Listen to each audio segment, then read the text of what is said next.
طارق کی نماز جنازہ آج شام 4 بجے ادا کی جائے گی۔ وزیر اعظم شہباز شریف نے گاڑی حادثے میں ان کے انتقال پر اظہار افسوس کیا ہے۔ تفصیلات کے مطابق وزیر اعظم شہباز شریف نے رہنما نون لیگ طارق فضل چودھری کے بیٹے کے جاں بحق ہونے پر اظہار افسوس کیا ہے۔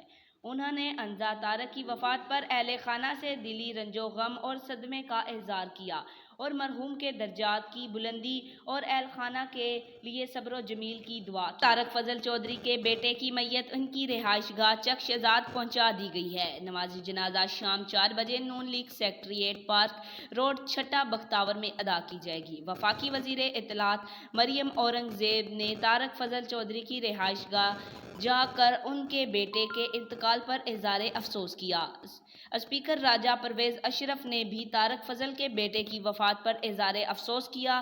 اسپیکر راجہ پرویز نے کہا ہے کہ مشکل کی اس گھڑی میں طارق فضل چودھری اور دیگر اہل خانہ کے غم میں ہم برابر کے شریک ہیں۔ اللہ طارق فضل اور اہل خانہ کو جوان بیٹے کی موت پر صبر و جمیل عطا فرمائے۔ آج تک کے لیے اتنا ہی۔ جاتے جاتے آپ سے گزارش ہے ویڈیو کو لائک کریں، چینل کو سبسکرائب کریں، دیے گئے بیل آئیکن کو دبائیں اور کمنٹ میں اپنی رائے کا اظہار ضرور کریں۔